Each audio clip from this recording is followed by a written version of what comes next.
Evo nas u Šapcu u eminentnom lokalu Berza.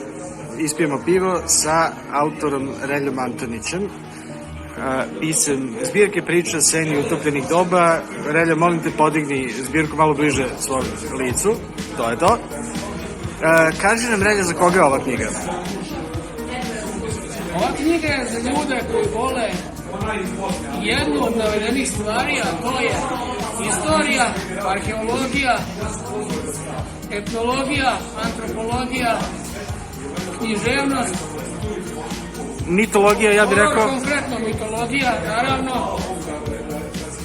Bilo šta od tih stvari da je interesantno, neko će pronaći makar nešto u toj zbirci koja se bavi time. Koliko si zadovoljan čitačem audio verzije svoje knjige? Znači, odličan.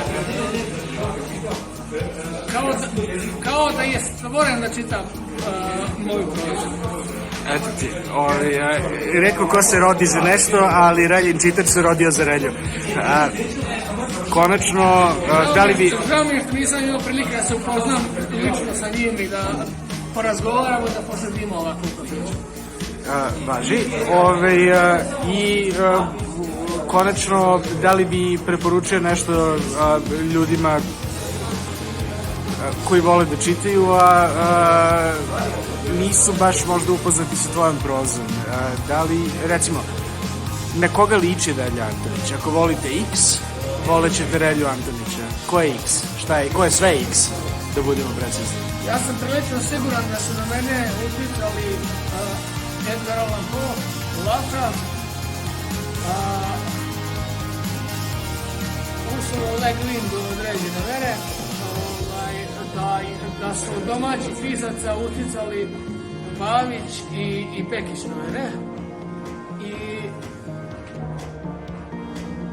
delim neke motive sa njima, čak i pre nego što sam znao da ih delim, njihovi motivi su se pojavljivali u mojoj fikciji, ali mislim da od je prvo književno delo napisano na glunenoj tablici, da se ti motivi kreću kroz svetsku književnost i da nisam mnogo pogrešio. Ne osjećam se kao lopov jer nisam direktno i planski kopirao ništa, nego sam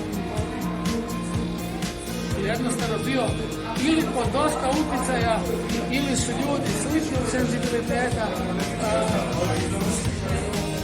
i sličnih somatičnih konstrukcija pisali sa mnom, kao što je bio slučaj sa Radostom Slavnićem, koji je mogao bi uticati na mene, da sam imali prilike duže da sam znao pre nego što se upokojio, ali nadalje smo slično konstruisali naše pisanje i slično smo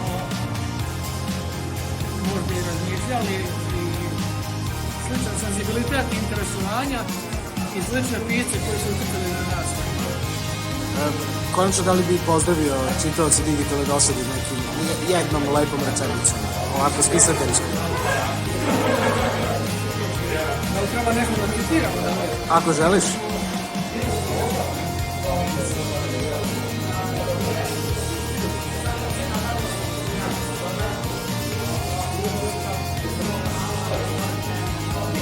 Ne mogu ništa konkretno da rađem, zato što moja književnost nije konkretno utilitarna, ona se bavi fikcijom i mada negde predstavljam zagonetke ili provociram na dodatno razmišljanje.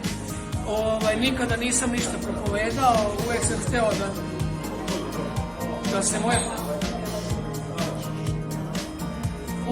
da se moje pisanje bavi